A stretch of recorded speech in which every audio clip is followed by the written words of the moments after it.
Hello, everybody.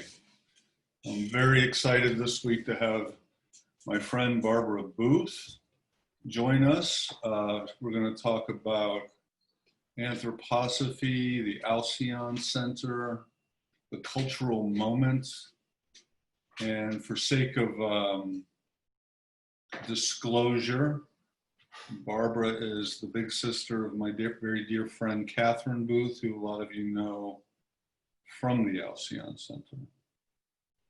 So before we begin, maybe just a little thumbnail about who you are and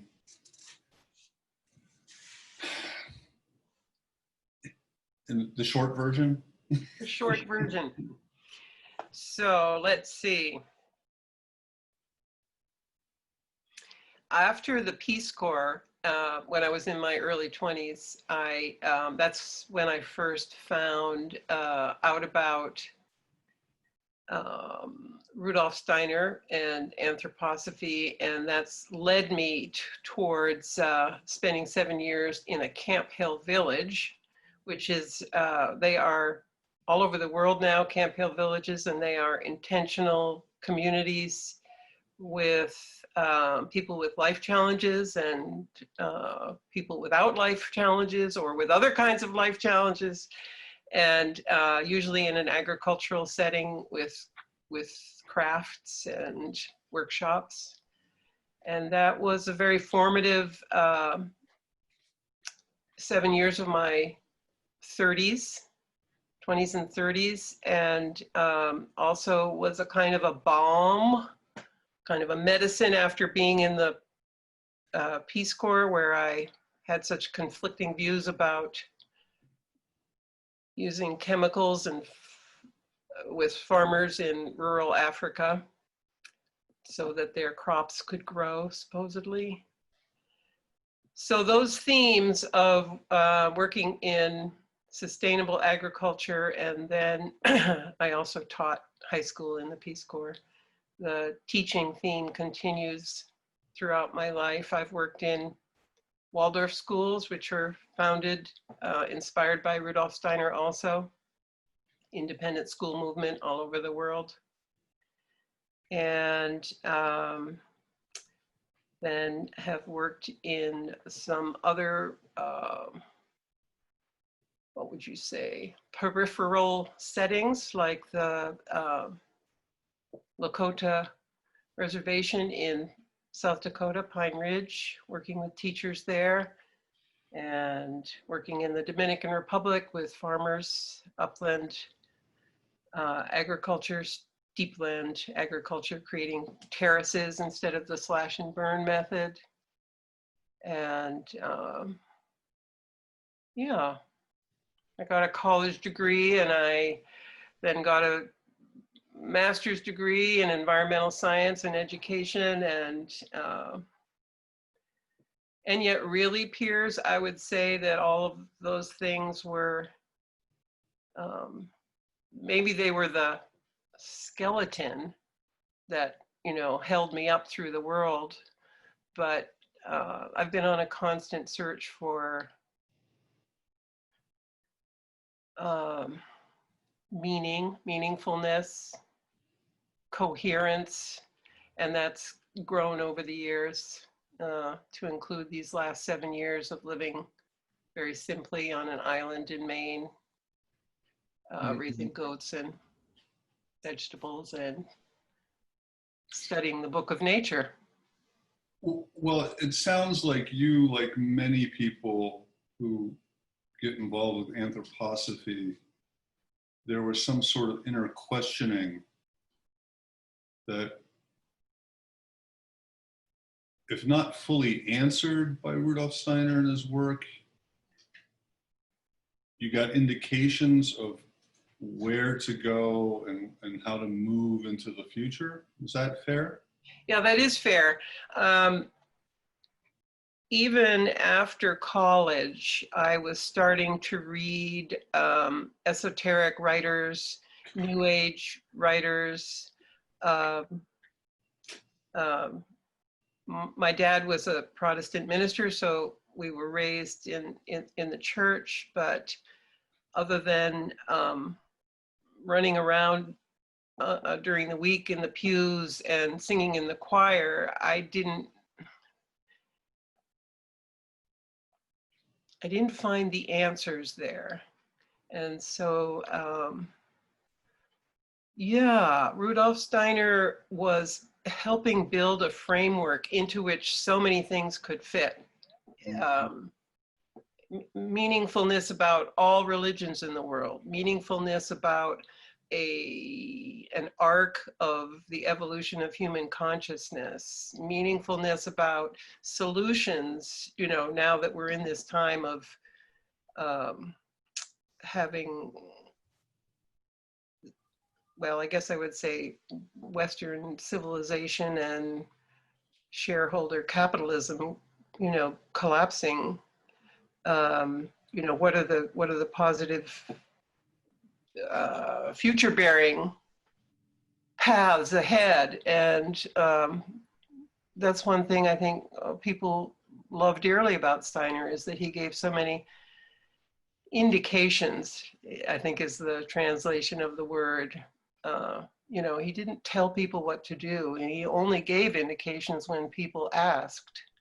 Right. Which is the sign of a great initiate. So So for the audience, maybe, who is this man? well, Rudolf Steiner was born in Central Europe, 1861, to a free-thinking father and mother, and at an early age, he was already experiencing the presence of the spiritual world and a kind of reality that most of us will never know. And flash forward, and he's educated himself in many different areas of the sciences, religion, philosophy, and began speaking. People asked him to speak, and he began speaking. He connected himself to the only group that he could find, sort of like a vessel for what was coming towards him and what lived in him and what he perceived, which was the Theosophical Society. Although that wasn't long-lived, because he had other places he was going with what he was bringing to the world. So really, he was an initiate, a Renaissance man, a tremendously gifted human being, who was able to bring topics to the Western world that tied together all the different spiritual streams, and brought topics like karma and reincarnation into conversations, and opened up the avenue for people who hadn't been thinking that way to start thinking about those concepts. Yeah, I mean, I think what a lot of people, you know, because of my interest, I'm often in these communities and the name Steiner comes up, and very often there are all these misconceptions, and chiefly among them, I think, is that he is purely an occultist of the theosophical variety. So many people don't realize, no, he basically went to the equivalent of MIT in Vienna, deliberately studying science, reading Immanuel Kant at a young age, and you know, even though he had these clairvoyant gifts, for lack of a better term, he felt that he needed to be very much grounded in the contemporary world, and that made a man who was very capable of speaking to many different people. And that's the thing about Steiner that maybe I would most want to emulate in my own life, is to be able to enter sympathetically into worldviews that are really different than my own. Yes. With the sense that even if this thing is almost abhorrent to me, it's there has to be some element of truth, or this person wouldn't have this existential commitment in this place. So that's really, I think, one of the measures of his stature, but also one of the places he's just really misunderstood.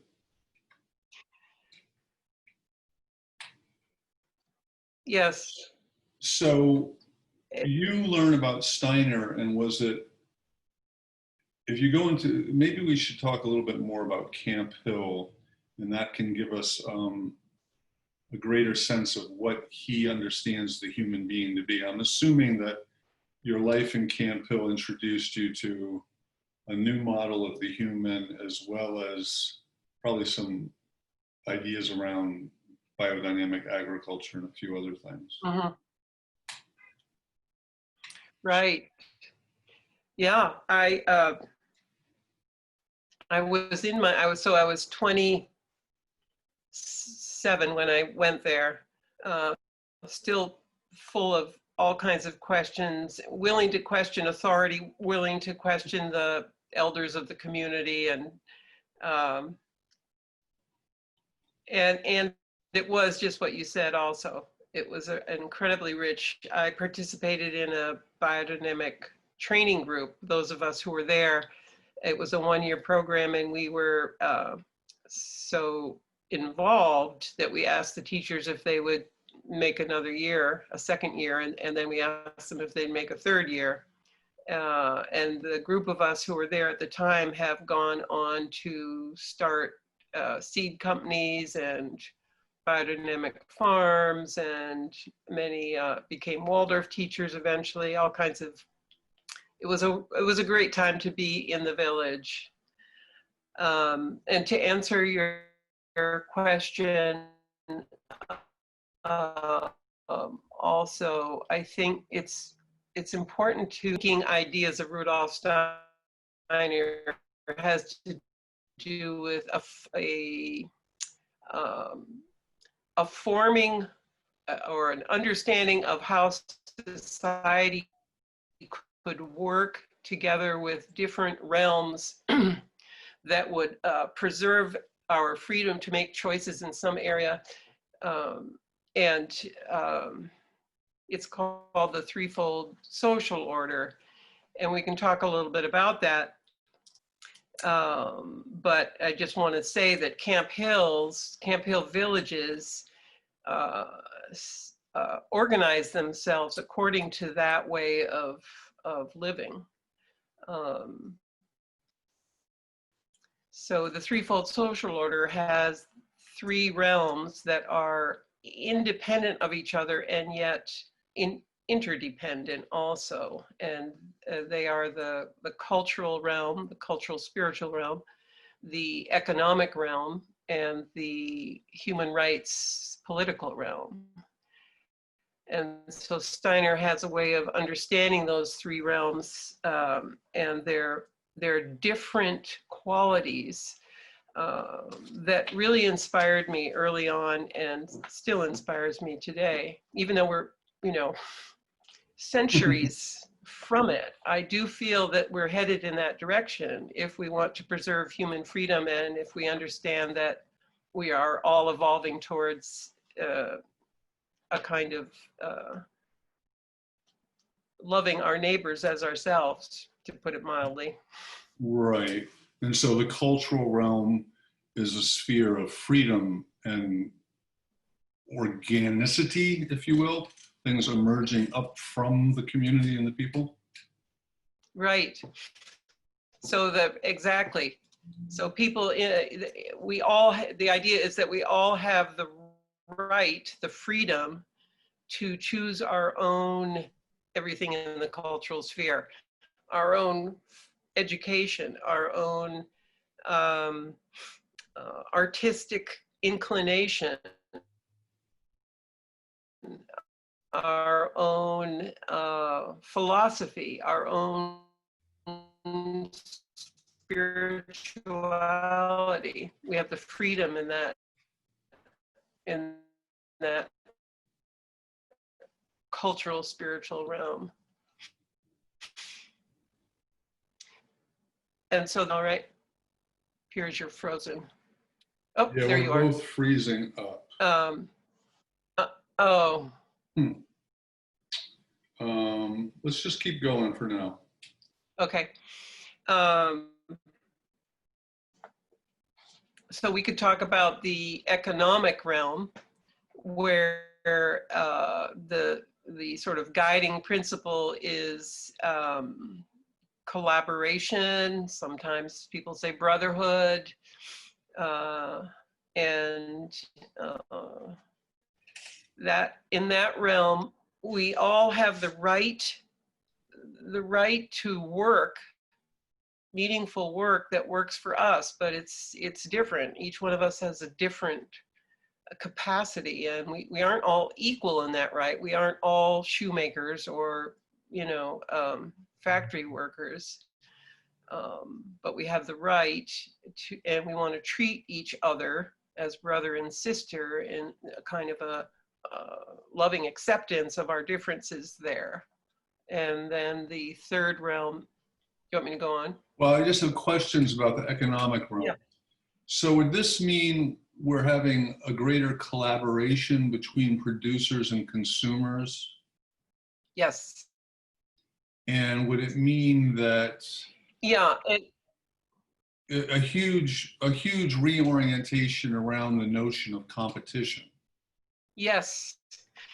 In fact, I read recently, because I've always wondered, how to talk about capitalism evolving towards the threefold picture. And Steiner does talk about how capitalism, if it were collaborative, like you were saying, if it were associative, if people were working together and not in the extreme competitive way that it's evolved right now, that it would bring out the best in humanity. Yeah, because, sometimes I've read things about post-war Japan and also to a lesser degree post-war Germany.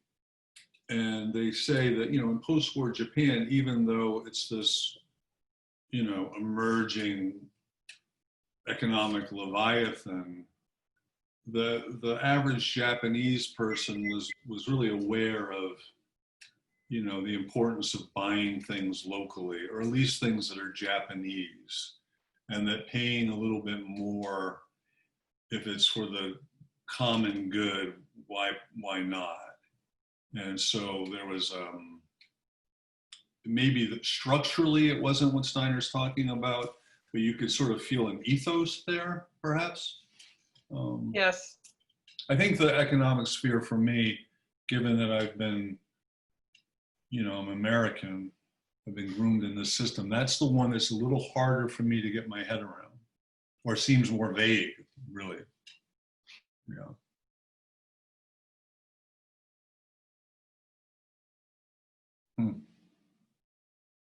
It's a far distant star that we're all aiming for, and there's, looks like we're frozen again. I like to think of the little examples that are already sprouting up, and that helps me, like the CSA movement, community supported agriculture, or the CSM movement, community supported medicine, or some of the new forms that have arisen, like B Corp. It's a way that it's like how organic standards exist, so that people can meet them, and then consumers can see that what the products are. So a B Corp agrees to follow certain practices that are environmentally friendly, are paying everyone along the chain fair wages, many other things. And there are like 3,000 organizations around the world now that are certified as B Corp. Wow. And so they're offering their own certification. They're not deferring to some government or corporate. Correct. In the I same mean, they have to do that in other senses, of course. Patagonia is an example of someone that's been registered that way. Eileen Fisher, apparently, clothing Really? line. Yeah. But there are many of them. So those are some examples. And then finally, the political sphere. Right. That we all are equal in our in some kind of foundational human rights. We all have an equal right to vote. We all have an equal right to be treated fairly by the laws that are in place. And that's where there would be laws that would be protecting us in ways that we see right now are abysmal, short. Yeah, no doubt. So is it fair to say that corporate personhood may be the thing that's most Yeah. blocking the vision of the political sphere? Yes. Yeah. So Steiner really had a vision where the votes were equal, whether you're wealthy or Yes. ordinary worker. Yeah. Yeah. We've really gone so far down the wrong path. And so pathology in a society can be diagnosed in terms of what sphere is encroaching upon moving out of its proper domain. Meaning, so in America, I think it's safe to say that the economic sphere has come to dominate both the political and the cultural. Yes, that's right. Yeah. We are the classic example, the supreme example of that. Yeah. So that we can learn. Mm-hmm. I mean, we do learn best through mistakes, human beings. Mm-hmm. Right. So we're So right that's in the a middle big of it. deal with Steiner too, that what appears to be, well, what he even calls evil is actually there for our own development. So in a sense, we are to embrace the resistance or work with the resistance, struggle against the resistance in order to develop.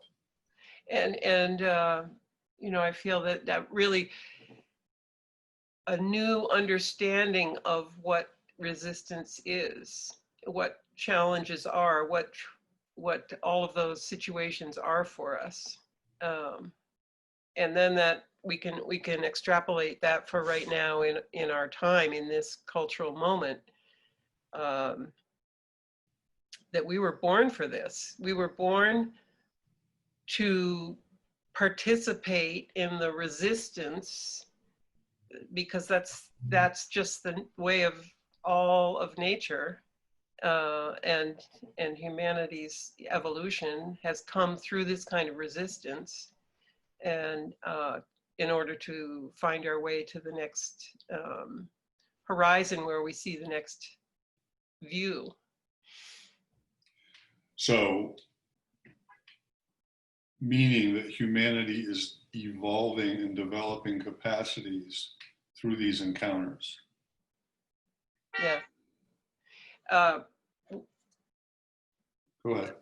Well, there's of course many different ways, and you know, in a certain sense, at the same time as we're evolving in a more cooperative, loving direction, some of us are also developing in the other direction. Yeah.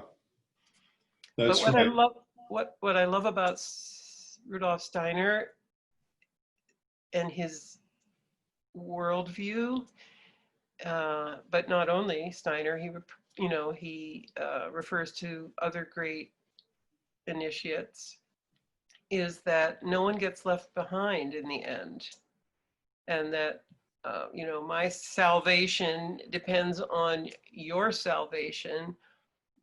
We will all go together in the right direction at varying times, because that's how it works. We're all at different stages. But I love that picture, and together with that, I know you and I share a love of Mani, and that kind of a picture of the redemption of evil, which seems so crucial. I mean, it's so clear that we're living in this time where we're just diving in. We are experiencing evil in all its possible forms, and it is part of our upbringing to try to avoid it or turn our backs on it. And yet somewhere it's this, the mystery of how to love evil into good. Yeah. Such an incredible challenge. Yeah. A lot of the stuff that I've been looking at, outside of anthroposophy,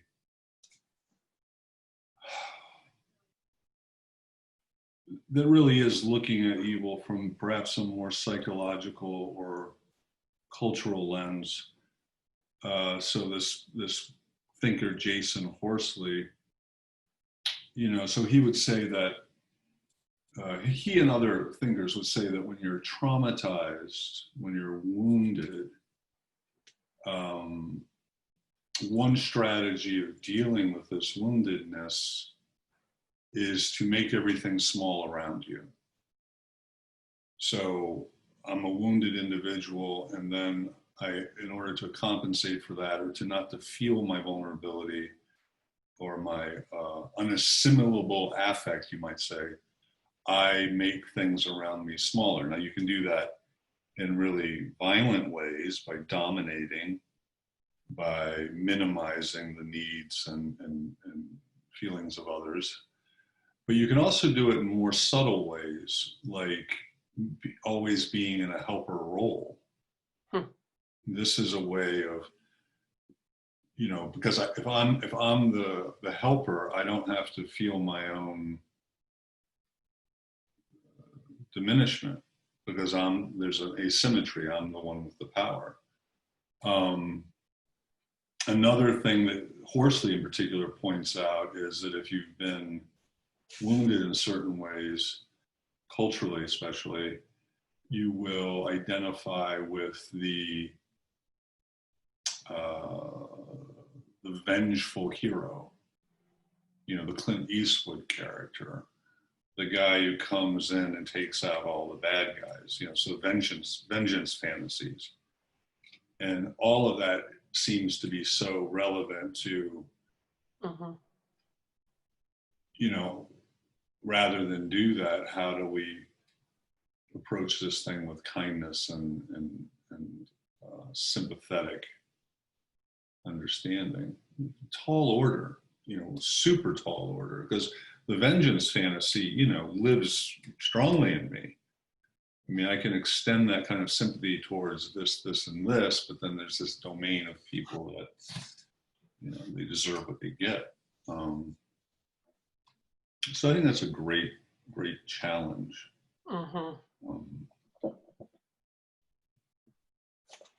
And yet, on the level of doing it, I can say for certain that going into the prison, you will often come to feel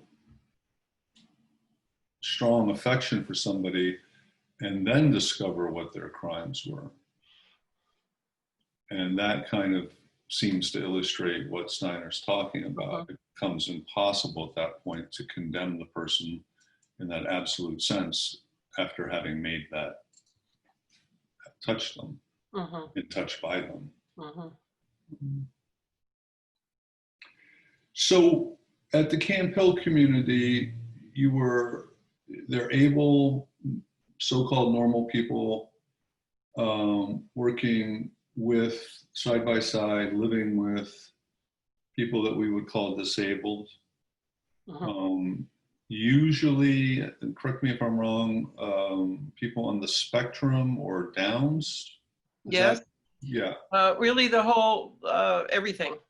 So could be Down syndrome, could be autism, Asperger's, uh, um, uh, brain damage from a traumatic birth. Cerebral palsy. Yes. And so People all who these folks are living together. are in homes. So for example, in Kimberton Hills, there are 15 different houses. And so there would be anything from 2 to 7 so-called life challenged adults, together with a family and some younger coworkers who were there to take a training program or just experience life in Camp Hill. Right, so then there are neighborhoods within the whole community, 3 or 4 neighborhoods, and the neighborhoods work together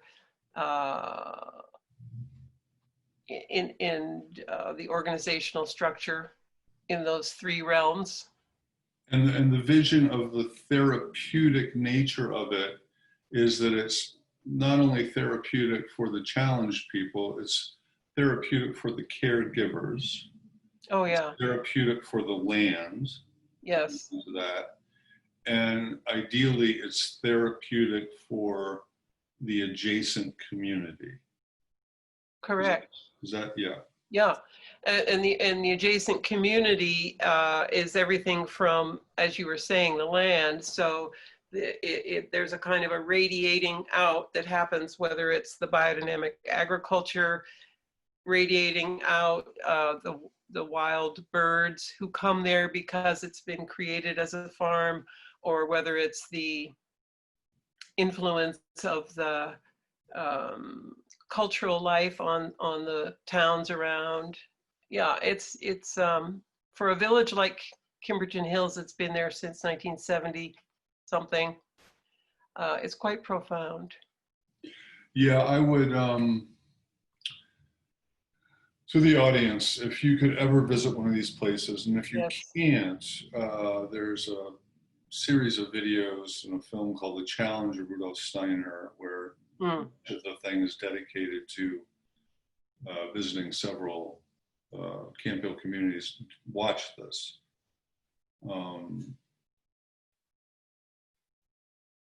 I've had the privilege of spending some time with our friend Hannah Schwartz, who soon to leave Heartbeat, life sharing up in Hardwick, Vermont.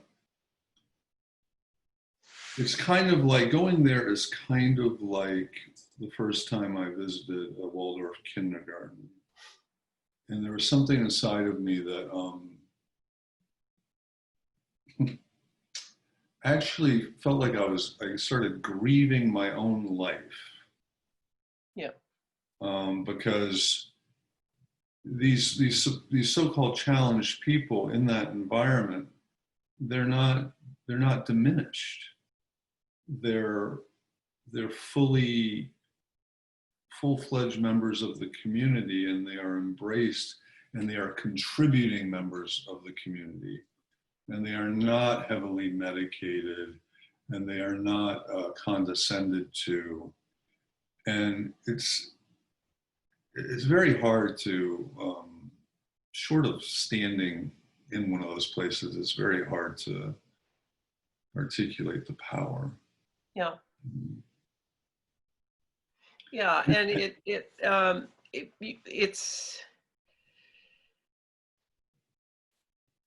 the long-term community members have been studying anthroposophy. They're whole adult lives.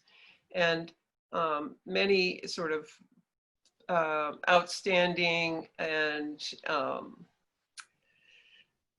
inspiring people from all over the world who have written books. I'm thinking of Nicanor Perlis in the Philippines, Peter Selg, and various people. When they come to the United States, they will go to these villages to speak, and they're speaking to handicapped people, and they're speaking to so-called not handicapped people in these beautiful halls that have been designed according to the architecture that Rudolf Steiner suggested to architects who asked him. And so it was just so potent, Piers, to be there surrounded by the audience of people I lived with, each in our own way listening to these incredible presentations, sometimes musical presentations, sometimes plays, but often these very deep, powerful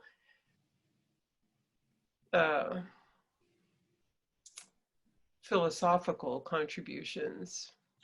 Yeah, so maybe as a way of getting a little more esoteric, but it'll let us segue into biodynamics and Waldorf, the role of art and how Steiner understands what art does for the soul, not just of the young child, but of all of us.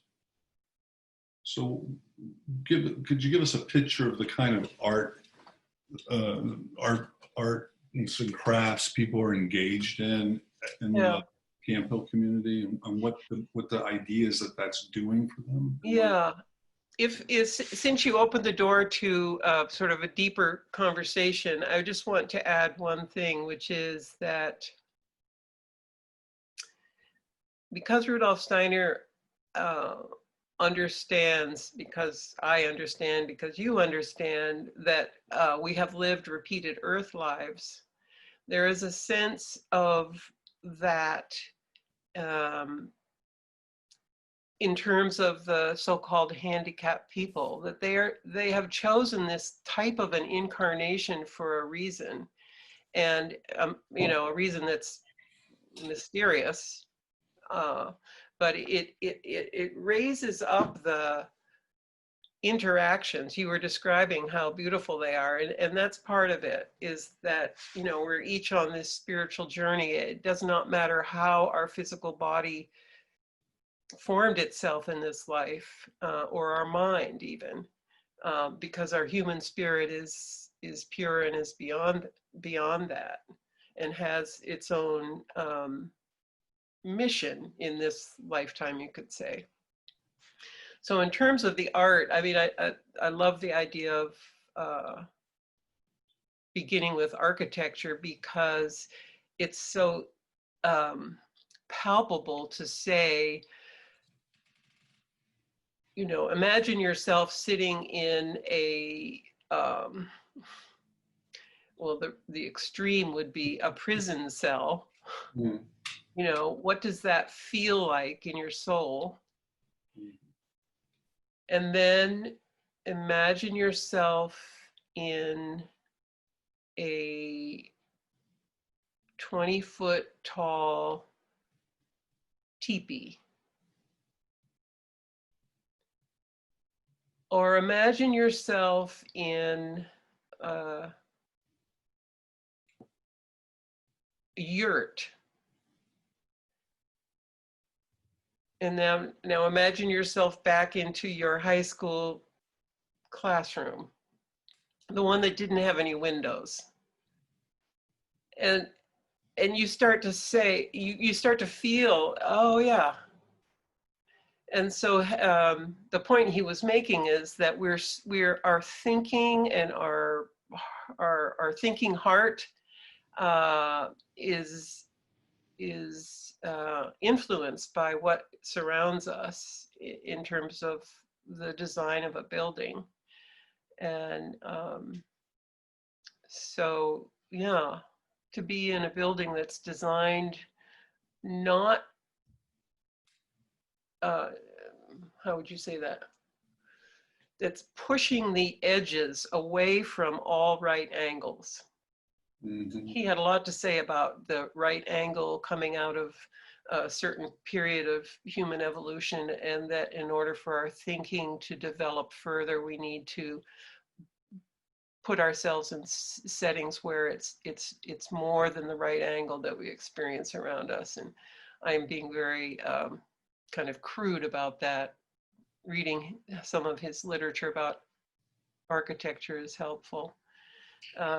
So things, there's rounded corners, rounded window frames.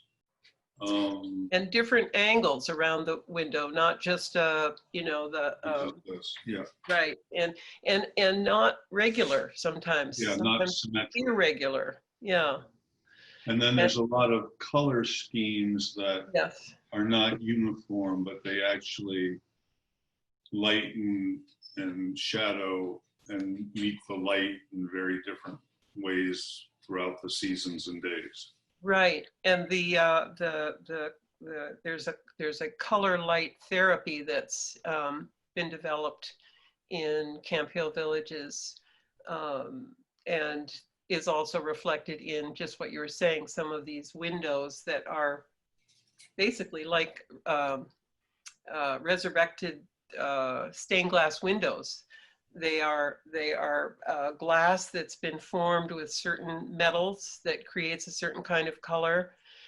And then they're etched so that the thickness of the glass is less in some places and wider in other places. So the color, you can imagine, fades and deepens, but it's all one color originally. Mm-hmm. And those are considered a kind of therapy when you're in their presence, the presence of color like that. And of course, Steiner talks about color in all of, shows itself in all kinds of art forms. And the therapeutic nature of it is that it affects the soul in the domain of feeling, yes? And of course, if your feeling is harmonized with the environment, it will also change your thinking. Yeah? Is that correct? Yeah, it's, this, oh gosh, I feel like I'm going to take too much of a leap forward to talk about Yeshayahu ben Aharon. Well, we can get there, but let's get there. Okay. Okay. He's doing a wonderful job about bringing color as a being. And that's where I think it's important to get somewhere, in the early conversations about spiritual science, is that everything has a being nature, including all color. And there's a science to the beingness of red. And there's a science to the beingness of green. And exactly what you said, Piers, that they have different effects on our soul. Although Steiner talks about our soul, having thinking, feeling, and willing qualities. And so all of those are affected when we gaze at a manganese oxide, or whatever, however you describe the color that comes, or the metal that influences this incredible color that you're gazing at. And then what about the actual production or the creativity of art in these communities, the felting and the... Yeah. What is that? What are we doing there?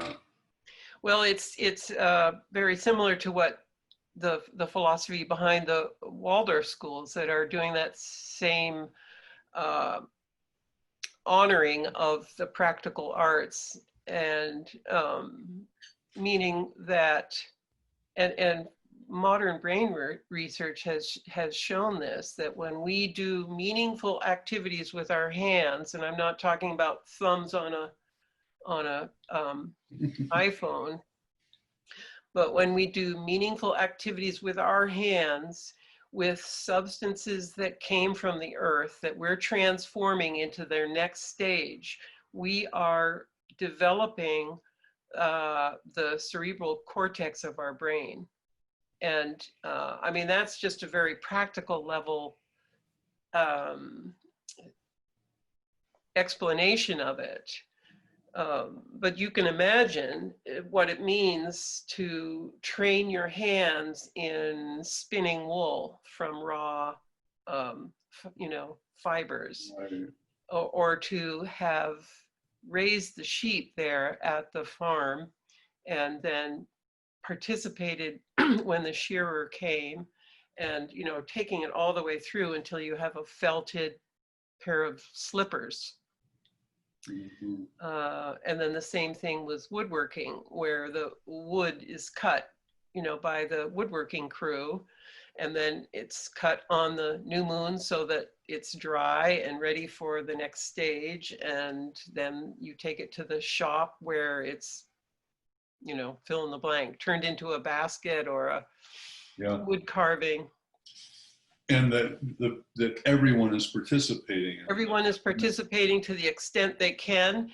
And it's really remarkable. Some people have spent their adult lives in these communities becoming incredibly good at weaving or carving or, milking a cow or, making cheese or making cheese. yeah. And it gives, and this is where I just am so nourished by the idea that work is a gift we get here on earth. Doing work is a joy, a meaningful thing. Now it's been so betrayed and degraded Yeah.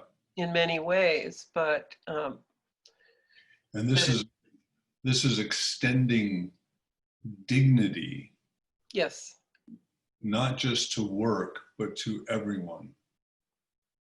Because everyone can participate in making things that are not only useful and valuable, but also beautiful or nutritious. right. So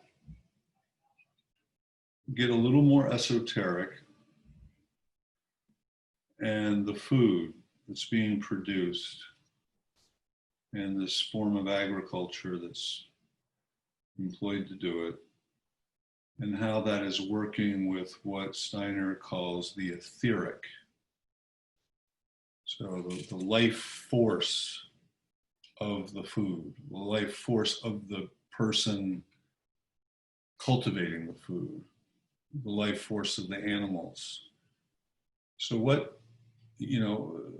I'm trying to explain the etheric to my clients, I can make these sort of pretty fair comparisons to things like prana or ki, but Steiner's taking it in a more Western direction. So how does biodynamic agriculture enhance the etheric, the life force, the nutritional value of the food? Well, that's good you said nutritional value, because there are these different sort of symptoms of the etheric, of life force, and nutritional value is one, and quality is another, and keeping quality is one, and fragrance and scent. So there are a lot of indications in food products of life force. And okay, so now remind me your question again. Well, how do we enhance this? How do we work to make food, grow food that is full of life force? So first, we have to start with an understanding that all the time, every moment here on Earth, streaming towards the Earth from out in the universe, coming through the planets and the moon, are these formative forces. And that's always happening. And there is a science to it, and one can study this, and people have studied it their whole lives and written books on it. And we understand a little bit of it through astrology. Those forces can be worked with and enhanced by planting at certain times and harvesting at certain times.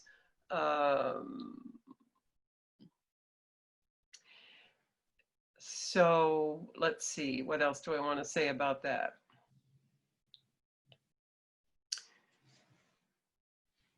The vision of a farm that Rudolf Steiner suggested to the farmers who asked him for advice was, he called it a farm organism.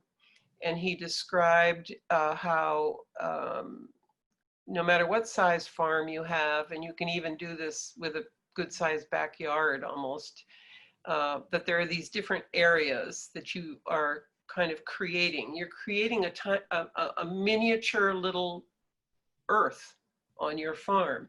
There's a wild area, there's a water area, there's a cultivating area, there's the home, there's the animals, there's as many animals as you can. There's central to all of this is the soil, and that farmers are really, you know, this radical, revolutionary cultivators of soil.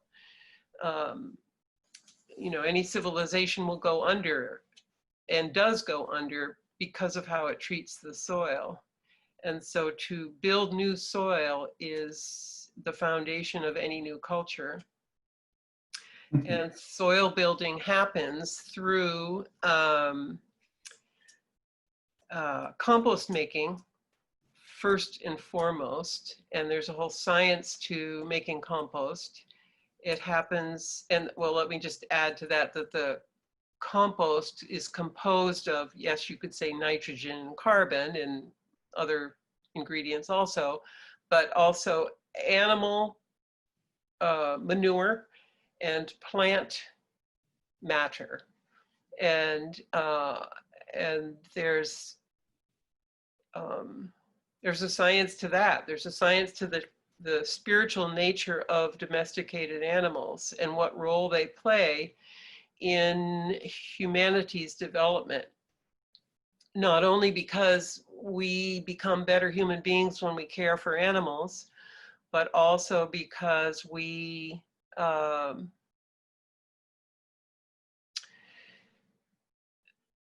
help them evolve.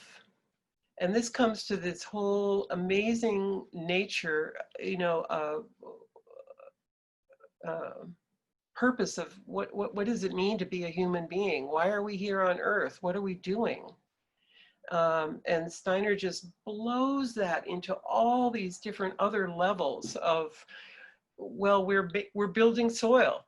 We're helping all animal species evolve.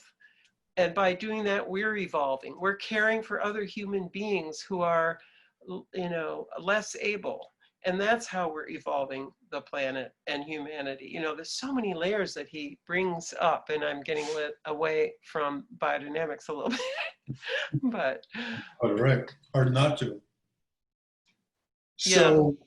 so a couple things a couple big things. One, I'd like to talk about is the etheric force or power in a vegetable has almost nothing to do with its size. So, you know, in America, we're always making everything bigger. And the other thing is that biodynamics are an area of anthroposophy that spread far beyond the world of dues-paying, card-carrying anthroposophist. And in fact, biodynamic agriculture was seminal to the organic agricultural movement generally. I don't think a lot of people realize that. Yeah. So the first one the etheric power of a vegetable is coming from cosmic forces, soil forces, and that does not mean that it's going to be a huge potato or a huge tomato. That force has little to do with the actual size of the plant. Is that right? Yes. In a way, we have to go back one step because we live in such a degraded world right now that if you go down to the hardware store and you buy vegetable seeds, and you grow them out, even if you grow them out using biodynamic compost, you're already one step behind because the seed quality itself has been bred to be large, to be pretty, to be quick, to be Just fly thousands of miles in an airplane. Exactly, fit in a crate. And all of those things, you can't just have everything. So when you breed towards those things, you sacrifice nutrition, you sacrifice flavor, you sacrifice those areas that we mentioned earlier are where the etheric force, where the life force, where the quality is. So start back further, and we're going to buy our seeds from Turtle Tree Seeds or Meadowlark Hearth. You know, we're going to buy our seeds that have already been many generations grown by biodynamic farmers who are raising vegetables for seed production. So if we start with that, then, and we grow them out following a planting calendar that through, you know, centuries and centuries, farmers have known in the past about when you plant according to the moon and the planetary movement, and when you don't. So we're going to be planting according to that. And therefore, we're going to be enhancing those formative forces that are always streaming in. We're going to be aligning ourselves with them more. And it's going to start showing up in the quality of the vegetables. And one of the ways it shows up is that if you put a biodynamic carrot in your bag of carrots in your refrigerator, and you put a bag of conventionally grown carrots from California in your refrigerator, and you wait 6 months, you'll be able to see for yourself the life force and the vitality in its difference in those two, meaning that the California conventionally grown ones will not last anywhere near as long as the biodynamic ones. So here's a little more esoteric question.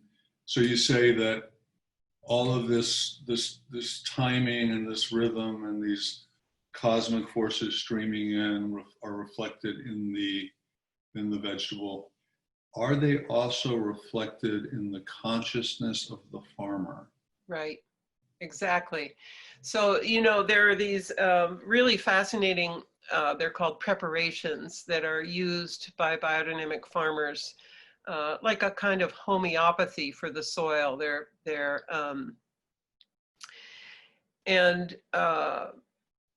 Steiner talks about how the spraying of the preparations, some good portion of the nature of him suggesting to use these preparations is what it will do in terms of the farmer's inner life, in terms of their own increased vitality, in terms of how they affect the elemental world around them, how they affect the animals around them, because they are spending time thinking about formative forces. They're thinking about these preparations. They're walking, you know, every day on the soil and noticing the little changes. And they're interacting with beings. They're interacting with beings. They're creating beings. You know, when they spray these amazing preparations on the land, you can just feel, each little droplet is now, you can start saying to yourself, oh, I get it. I get it. In every little droplet, it's beingness. It's beingness. It's morphing. It's, I stirred it and now it's full of vitality because of all the vortexes I created when I stirred it back and forth. And now I'm spraying it on the land and it's going down. And so, yeah, I am changing. I am changed because I did that. The people who come to my farm and buy my produce on some level perceive that in me, and that causes a kind of interest in them. And certainly by eating the food, they also slowly develop, a connection to the land and an interest.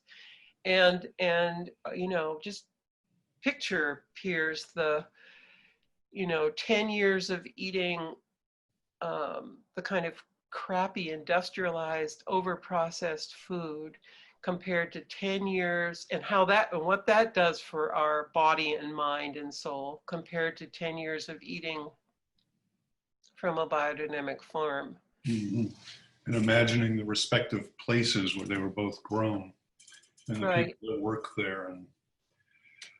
And so just real quick, so the organic movement generally got some impetus from the biodynamic movement historically? Yes, but I don't hold that picture very well in my head. But you're right. I mean, I'm just, yeah. The early founders of the Sir Albert Howard and others, including Rodale here in the United States, were influenced by people like Aaron Fried Pfeiffer, who was a young student that Rudolf Steiner took under his wing and helped him choose the kind of subjects he taught, and then sent Aaron Fried Pfeiffer to the United States, and that was the beginning of biodynamics in the United States. 1920s, 30s? Ooh, I don't know, 30s Okay. or 40s. So I feel like there's some part of you that's chomping at the bit. So if you want to talk about some of the things going on around the world today that are particularly exciting that you've been exposed to, Yeshua Ben Aaron and company, let's go. Oh.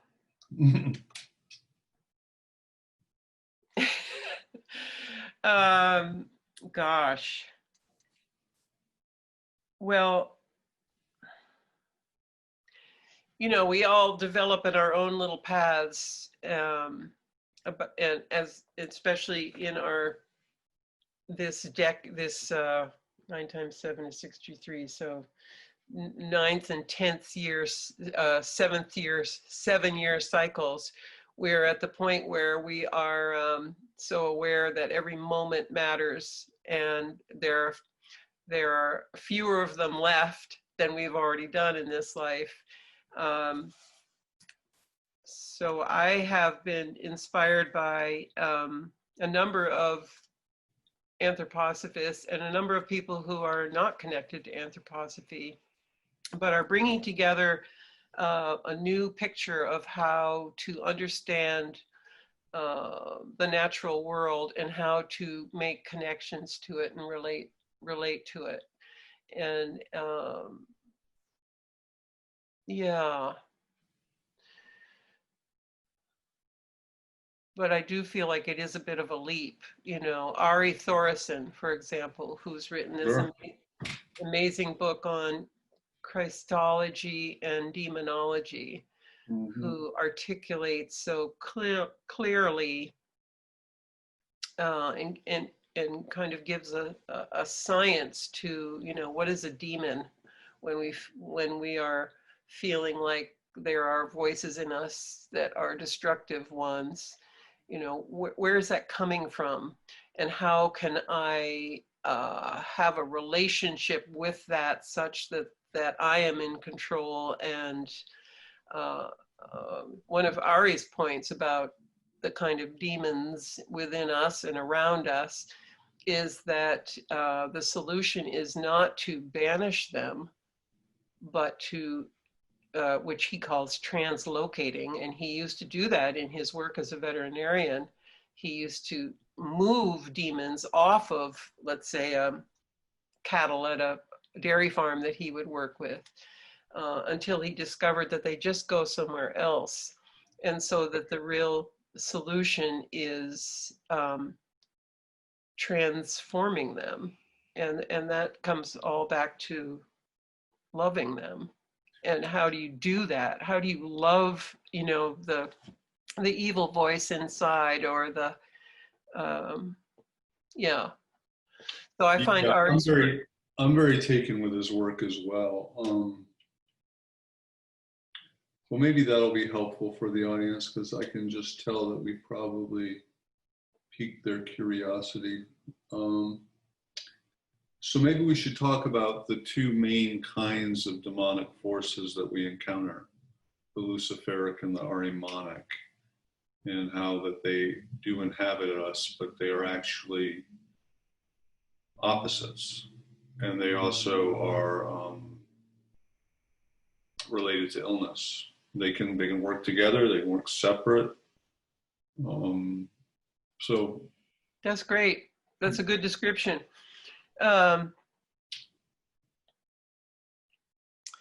Yeah, that book really is, it's like a textbook.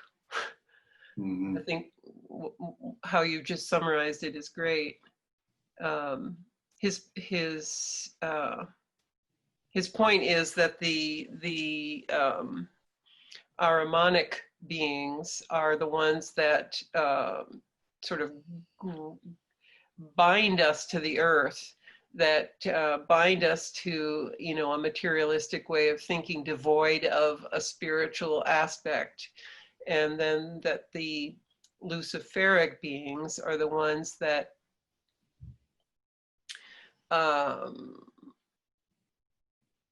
cause us to fly away in fantasies of Self-sufficient perfection. Say that again? Self-sufficient perfection. That's great. Yeah. And so he has come so far as to describe how we can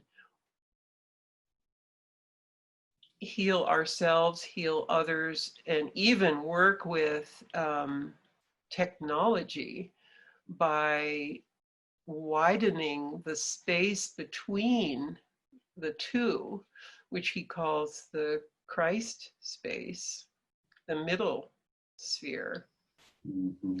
And it's a way of not banishing the Luciferic or the Ahrimanic but by putting them in their place, by saying, you each have your role, but you must widen the space between. You must allow for the Christ presence, and thereby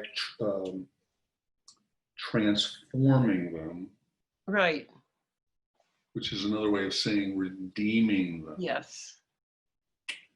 So the thing about Torreson that's so interesting is that he says that Steiner would say this too, that the Luciferic forces give us this sense of egoic identity, sense of individuality, and the Ahrimanic forces give us this material body, this embodiment that allows us to be agents on this sphere. And the way they're opposite is the Luciferic tends to be disembodied. So that's why it's in a sense opposite to the Ahrimanic. It goes away. And so I think in the world of recovery, there's a lot of drugs that do this. You know, I would think marijuana, certain hallucinogens. And then on the other hand, there's this, when the Ahrimanic prevails, you know, it's very related to technology. It's calculated, it's cold, it inspires our genius around technology. but there are drugs I do believe that really are mnemonic drugs. I would say speed or alcohol. Yeah, I was going to put alcohol there. Yeah, they throw us into the body, which creates a kind of coarse sensuality and hyperactivity, and that the Christ is this force that can balance and harmonize this. Yes? Is that the picture? Yeah. So Yeah. so anthroposophy is a Christocentric movement that's not exclusivist. So that's so remarkable. It is remarkable. And I love the image of the Christ being as the higher self of humanity. That's Ben Aharon saying that. And especially when he writes about the Bible and the mission of the Hebrew people.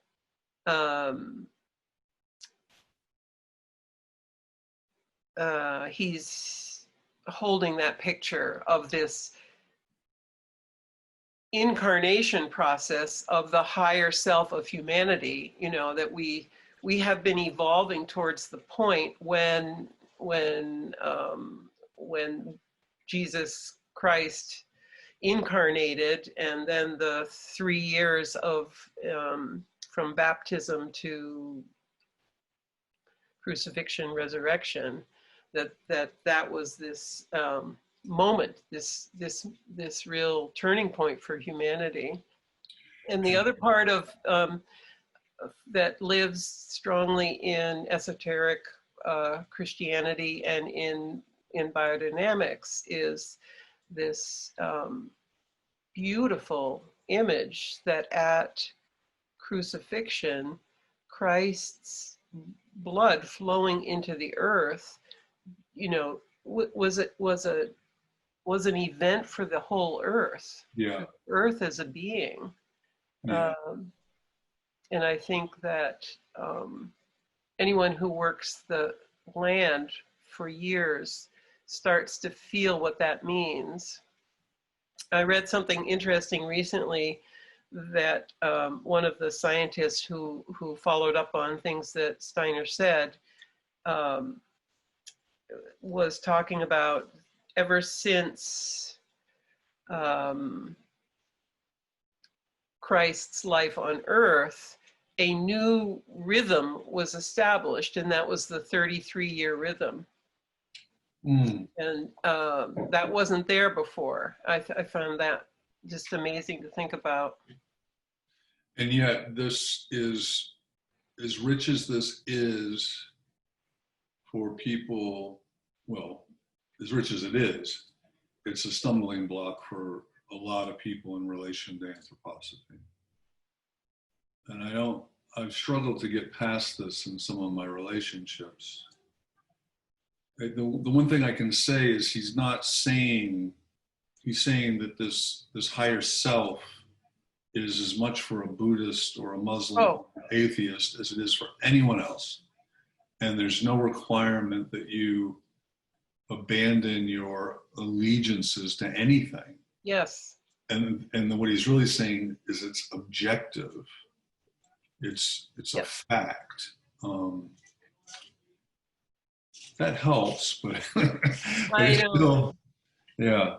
Yeah, and that's why my, good fortune to travel to other places in the world to see, for example, I haven't seen this myself, but I did meet the founder of this community in Egypt, Sekhem, which is a Muslim community that is based on anthroposophical ideas about biodynamics, about Waldorf education. So the students there are praying the Muslim prayers.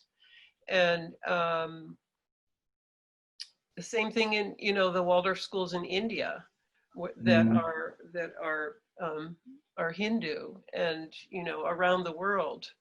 Mhm. these stories are there. I think that's why, you know, it's so fascinating to see in China right now. That's where Waldorf education is growing the fastest right now. Is it really? Yeah. And That's fascinating. mhm. So you know, when I worked in Santa Fe with some of the um, Pueblo leaders, and once they understood, and this is true in, you know, the Lakota also, when they understand this idea that this is an education system for anyone on any spiritual path that holds that there's a spiritual nature to all of existence. Uh, Right. you And, just, and that we will honor your tradition because of the truth of your tradition. yes, Truth is truth. Yeah. right. Yeah. Yeah. That's fantastic. So I don't know if you read Ari's, I don't know which book it is. He has another one that came out that I read part of. And when he was talking about Ahriman and Lucifer, he was saying, you know, so there's illnesses that are Luciferic and illnesses that are Ahrimanic. Um, Luciferic illnesses tend to be inflammatory, hot. Ahrimanic, I think I'm getting this right, tend to be cold Yes. and arthritic and sclerotic, hardening. And that's anthroposophical medicine also. Same. Right. And what he says is in the body, you will have, you know, your shoulder will be inflamed and your arthritic hip. And he actually says that as these things get closer together in the physical body, when they actually start meeting, that is usually can result in cancer. So cancer in some senses, these two forces coming too close. There's no middle sphere. Right. Um, and he's saying something that, you know, it seems remarkable to me that Steiner gives us this indication in the fifth gospel that you can do certain spiritual practices that bring the soul to a state of real purity, but there's a danger that you'll just drive these demonic forces onto others that are outside of the magic circle. And it's just so wild that it took all these years for Torreson to say, and that very same principle is happening in our healing, that I can drive these Ahrimanic forces out of a patient, but they will go into another patient. Did anybody really work along those lines before this? Or is this Before really, this? yeah, before RA around healing? Or is this a real moment? I think it's a moment. I think he's really bringing something. Um,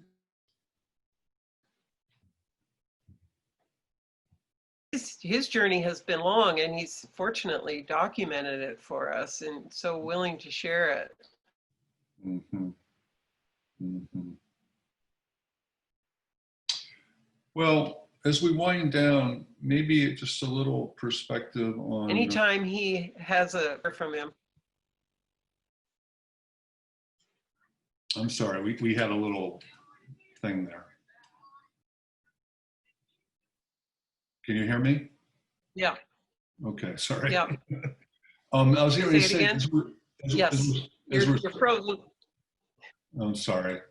As we start to wind down, I was wanting to get your impression of your time at the Alcyon Center and what it's like to work with groups that are more or less dominated by people in early recovery. And how is that? What are you seeing?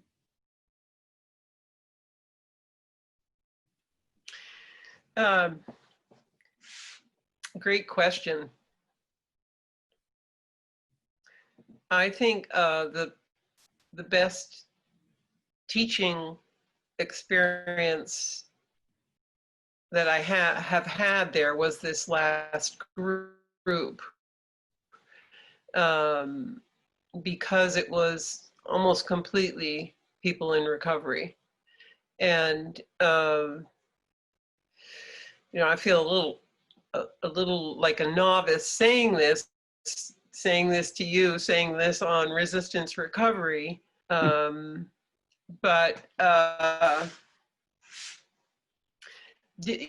you know, the cultural moment is that we're heading down to the bottom. We're not there yet, but we're heading down to the bottom in that kind of a hologram picture that, someone who has hit bottom and is, clawing their way out and has made it a year or half a year out. We're not there yet as a civilization, but so that's my way of saying that people who are in recovery are leading the way in a certain sense, because all of those qualities that are required for us to get out of our addiction to shareholder capitalism, to consumerism, to materialism without the spirit, that kind of illness, all of that is someone who has already done it with a physical substance is not only a warrior for the spirit and a warrior for the, path forward, but they have the strength and the grit and the integrity to deepen and this sort of like yearning and desire to deepen their connection to the meaning of existence and what does it mean to be a human being today.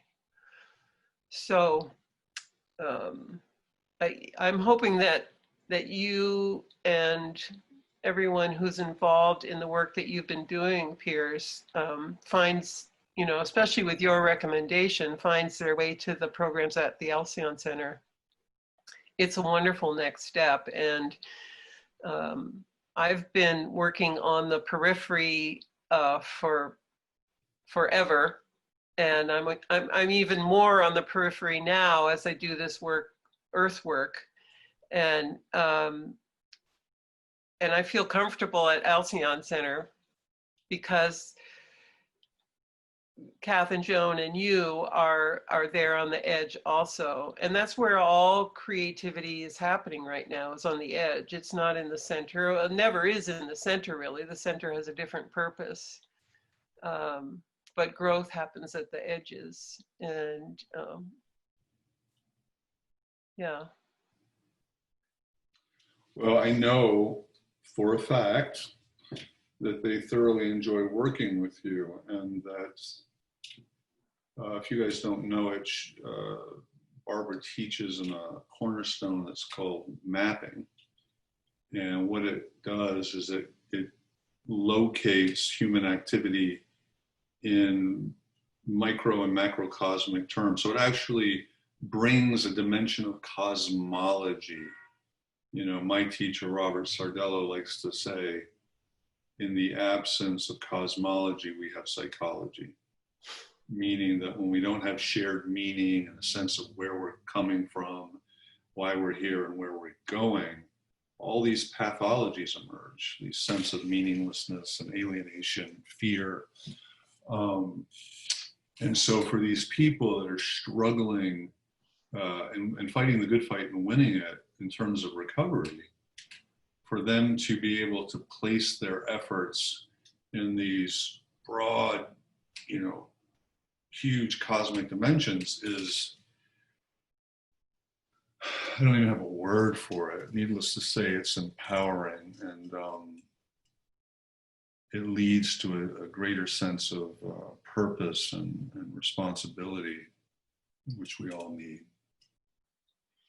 Well, it's really also, Piers, that we, none of us were educated with understanding. Oh dear. It's okay, I'm here. Okay. None of us were educated understanding about our relationship to the earth.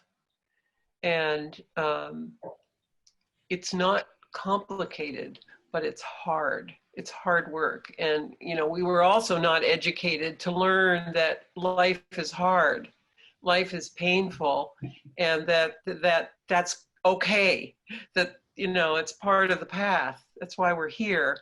And yeah, so, you know, all the little steps that can be taken out of freedom to embrace a wider and wider circumference around ourselves.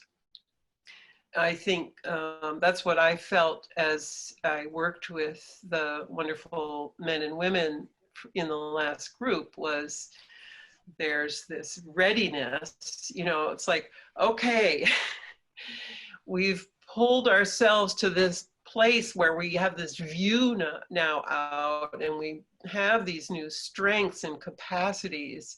And, you know, the best thing to do at that moment is to stay busy developing them further. Yeah. And it's not complicated, and it's beautiful. And there are, there's a lifetime of possibilities and amazing people, you know, like Ari, like Yeshaya Ben Aharon, like Dennis Klochek, like, you know, the list is endless. And even some, have you followed Zach Bush at all? Piers? Never heard of him.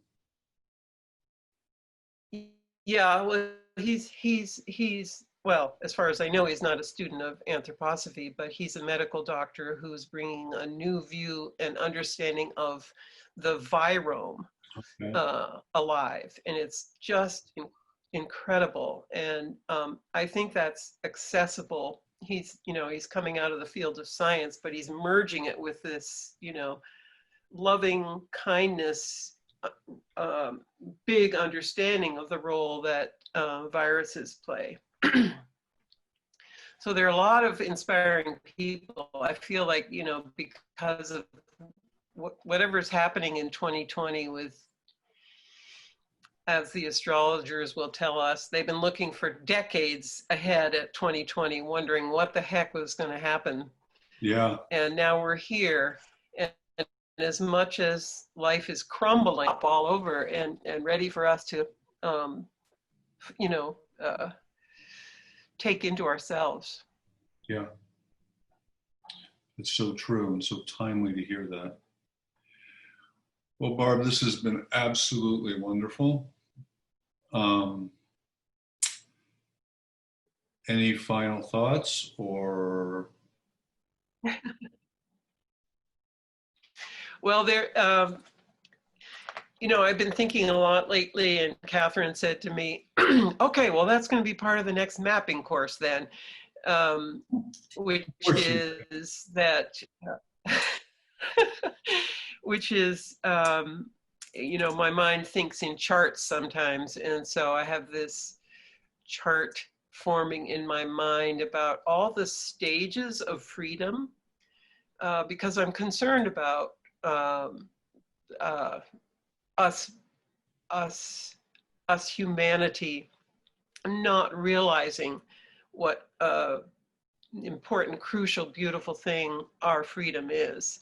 But it's not just freedom, you know, whatever, from, it's not freedom to choose what kind of candy I want at the candy store, but it goes all the way up to what Rudolf Steiner describes, which is that freedom is the possibility to make every action that we take be motivated by love.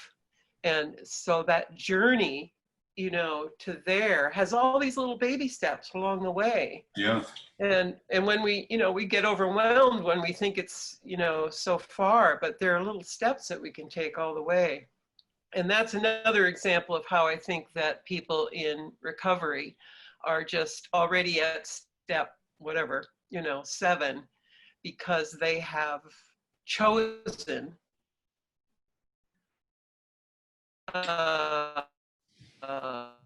over and over again a kind of a hard lesson in freedom. They are Manichaean. Yes. In the sense that they I think it was Bernard Leavegood who said they work out of the awareness of knowing that the good casts a shadow, and that if we're going to advance, we need to pick up the shadow, advance, cast a shadow, pick it up. So it's almost an image of what some mystics would call prayer, which is just a rising and a falling, a rising and a falling. Yeah, I feel that very strongly about at least some of them, that's why they're here. And they're meant to walk into the nitty gritty more than maybe some other folks, or they're just located there. That's the fact of it. And the just to add to, or to say a final thought, which is that I often think about how